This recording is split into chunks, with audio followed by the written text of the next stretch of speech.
4 তারিখ থেকে enumeration form fill up চালু হয়ে যাবে, যেটা আপনারা অফলাইন করতে পারেন কিংবা অনলাইনে পোর্টালে গিয়েও করতে পারেন। এখনও অনলাইনের পোর্টালটা এখনও চালু হয়নি এবং অফলাইনেরটাও চালু হয়নি, কিন্তু 4 তারিখের পর থেকে আপনাদের বাড়িতে বিএলও ফর্ম দিয়ে যাবে।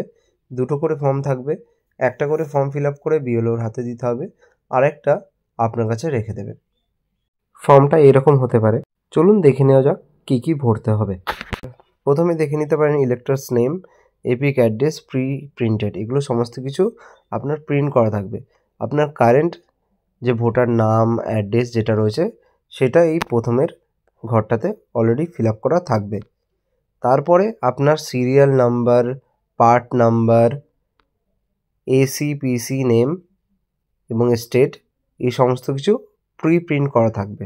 অর্থাৎ আপনার কারেন্ট যে ভোটার তালিকা, সেই তালিকা অনুযায়ী বিধানসভা এবং লোকসভার নাম আর রাজ্যের নামটা এখানে থাকবে।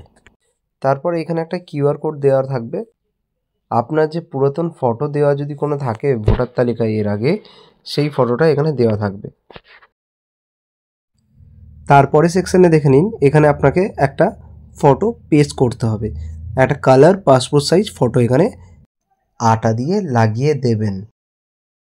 তারপরে সেকশনে আমরা চলে আসব date of birth. Date of বার্থে এখানে প্রথমে আপনার ডেট লিখতে হবে।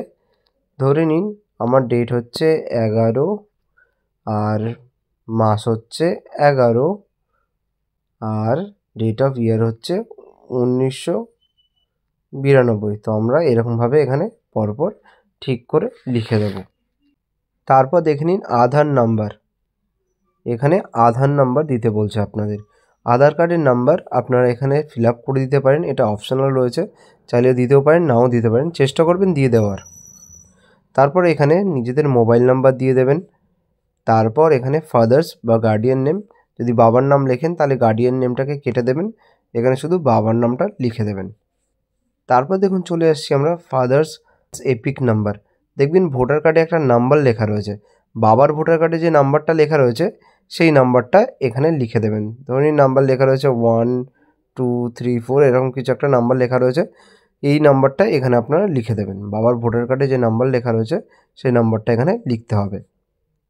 তারপর দেখুন এখানে লেখা রয়েছে মাদার্স নেম, মায়ের নাম, এখানে আপনারা নিজেদের মায়ের নামটা দেবেন এবং মায়ের যে এপিক নাম্বার, মায়ের ভোটার কার্ডটা দেখে সেই এপিক নাম্বারটা এখানে লিখে দেবেন।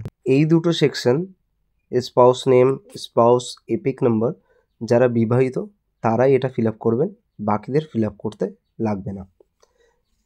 যদি আপনি ছেলে হন আপনার স্ত্রীর নাম লিখবেন, স্ত্রীর নাম্বার লিখবেন। যদি আপনি মেয়ে হন তাহলে সেক্ষেত্রে আপনার স্বামীর নামটা লিখবেন এবং স্বামীর ভোটার কার্ডে যে নাম্বার লেখা রয়েছে সেই নাম্বারটা এখানে লিখে দেবেন। এরপর হচ্ছে মেন সেকশন, এটা হচ্ছে ইলেক্টর নাম, এপিক নাম্বার, রিলেটিভ নাম, রিলেশনশিপ, এটা হচ্ছে প্রথমের ঘরটা, এটা হচ্ছে প্রথমের ঘর আর এটা হচ্ছে দ্বিতীয় ঘর। এইবার বলে দিই এই যে প্রথমেরটা আর দ্বিতীয়টা এটা কারা কারা ফিল আপ করবেন। ধরে নিন আমার ডেট অফ বার্থ 11/11/1962, তাহলে নিশ্চয়ই আমি 2002 সালে অবশ্যই ভোট দিয়েছি। তাহলে আমাদের কি করতে হবে, এইখানে যে প্রথমের সেকশনটা রয়েছে এই সেকশনটা আমাদের ফিল আপ করতে হবে, আর যে 2 নম্বরের সেকশনটা রয়েছে সেটা ফিল আপ করতে হবে না। যদি আপনি নিজে 2002 সালে ভোট দিয়ে থাকেন তাহলে আপনাকে শুধু 1 নম্বরেরটা ফিল আপ করতে হবে, 2 নম্বরেরটা কোনো ফিল আপ করতে লাগবে না। আরও একবার বলে দিচ্ছি, যারা যারা 2002 সালে ভোট দিয়েছেন তাদের 2 নম্বরটা ফিল আপ করতে হবে না। এইবার প্রথমেরটা এখানে কি বলেছে, ইলেক্টরের নাম, এখানে নিজেদের নামটা লিখতে হবে। আর তখনকার সময়ে যে এপিক নাম্বারটা দেওয়া ছিল, এপিক নাম্বারটা ডিফারেন্ট হতেই পারে, এপিক নাম্বারটা এখানে লিখে দিতে হবে, যে নাম্বারটা লেখা রয়েছে সেই নাম্বারটা লিখে দিতে হবে। তারপর দেখুন লেখা রয়েছে রিলেটিভস নেম। তখন 2002 সালে ভোটার কার্ডে যার নাম লেখা ছিল, ধরে নিন বাবার নাম, মায়ের নাম কিংবা রিলেটিভের যার নাম লেখা ছিল ভোটার কার্ডটার মধ্যে তার নামটা দিতে হবে। ধরে নিন 2002 সালে ভোট দিয়েছে যারা, তাদের ভোটার কার্ডে যে রিলেটিভের নামটা লেখা আছে সেই নামটা এখানে লিখতে হবে। এবার ধরে নিন আমার বাবার নাম লেখা আছে, তাহলে আমি বাবার নামটা লিখে রিলেশনশিপে ফাদার লিখে দেব। তারপর ডিস্ট্রিক্টটা লিখব। এবার হতেই পারে যে জেলা আপনার আলাদা হতে পারে, আপনি আগে 2002 সালে অন্য জেলায় থাকতেন, এখন অন্য জেলায় রয়েছেন, তো তাই জেলা স্টেট এগুলো সমস্ত কিছু আলাদা হলেও কোনো অসুবিধা নেই। তারপর দেখে নিন এখানে এসি নেম দিতে বলেছে। এখানে আপনাদের যে বিধানসভার নাম ছিল 2002 সালে সেই নামটা আপনারা এখানে লিখবেন। তারপর বিধানসভার একটা নাম্বার হয় এসি নাম্বার, সেই বিধানসভার নাম্বারটা এখানে লিখবেন এবং অংশের নাম্বারটা লিখতে হবে। তারপর আপনাদের সিরিয়াল নাম্বার যেটা থাকবে 2002 সালে সেইটা লিখতে হবে। তারপর চলে আসি আমরা 2 নম্বরে। ধরে নিন আপনি 2002 সালে আপনার ডেট অফ বার্থ হচ্ছে 11/11/2001। তার মানে আপনারা 2002 সালে কোনোভাবে ভোট দিতে পারবেন না।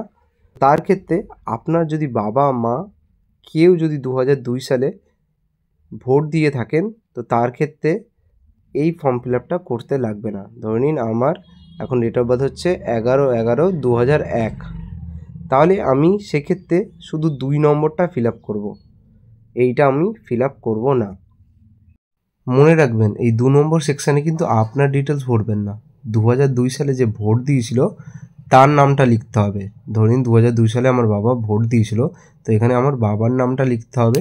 তারপর বাবার যে ভোটার কার্ডের নাম্বারটা লেখা রয়েছে সেই এপিক নাম্বারটা লিখতে হবে। এপিক নাম্বারটা ডিফারেন্ট হতে পারে, তখনকার দিনের এপিক নাম্বার আলাদা ছিল, এখনকার দিনে এপিক নাম্বার আলাদা আছে, আর ডিফারেন্ট হতেই পারে। তারপর রিলেটিভ, বাবার ভোটার কার্ডে যার রিলেটিভের নামটা লেখা রয়েছে সেই নামটা এখানে লিখতে হবে। তারপর রিলেশনশিপ কী রয়েছে সেইটা লিখব এবং ডিস্ট্রিক্টের নেম আর স্টেটের নেমটা লিখে দেব। তারপর এখানে যেমন বিধানসভার নাম, number, part number, SR number, এই সমস্ত কিছু আমাদেরকে ধীরে ধীরে ফিল আপ করে নিতে হবে। লিখে দেওয়ার পর সবার লাস্টে আপনাদের এখানে নিচের দিকে দেখুন সিগনেচার করতে হবে, এই জায়গাটাতে আপনাদের সিগনেচার করতে হবে, কিংবা আপনাদের যারা যারা সিগনেচার পারেন না তারা এখানে টিপসই দিলেও চলবে। আশা করছি ভিডিওটার মাধ্যমে আপনারা সমস্ত কিছু বুঝতে পেরেছেন। কেউ যদি কোনো রকম কোনো কিছু বুঝতে না পারে তারা কমেন্ট করতে পারে, আমরা চেষ্টা করব তাদের 1 ঘন্টার মধ্যে রিপ্লাই দিয়ে দেওয়ার।